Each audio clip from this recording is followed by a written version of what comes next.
How to cancel Shopify subscription. Hello everyone, I'm Anna here to guide you. So without any further ado, let's get started. First step is to log into your account and choose the store which you want to close.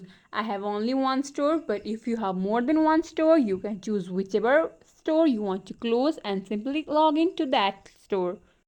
When you are logged into your account, you may see on the screen that home page is open. All you need to do is click on your name on the top of your screen and click on the option of manage account. After the page gets open, on the left side you can see the option of security. All you need to do is tap on that security option. Here you need to scroll down to the very bottom of the page until you can see the devices section. And also make sure that you are logged out of every single device. Also make sure that the authentication methods are turned off. And also if you have any login services on this page that you used in the past, then delete them just for security reasons. Now after this, go to your main page and then click on the settings in the bottom left corner of your screen. Here you are opened up to a page where you can see all your settings related to your store and Shopify. Now click on the option of plan.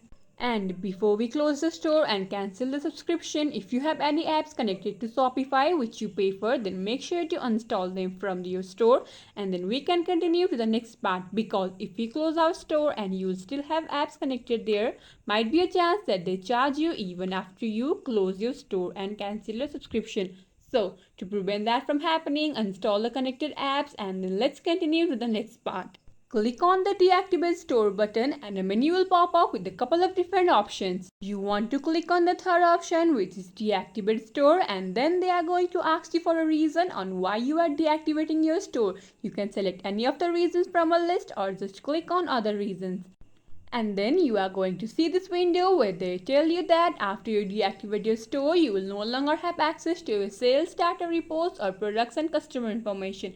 If you are sure that you want to cancel the subscription and close your store, simply click on the deactivate button right here, and then your Shopify store will be closed. It says that our store is deactivated and our information will be stored for 2 years. You can deactivate it at any time if you choose to subscribe again and change your mind. And that's it for the video. If this video helped you out, please leave a like and subscribe for more. Got questions? Please leave in the comments down below. Signing up until next time.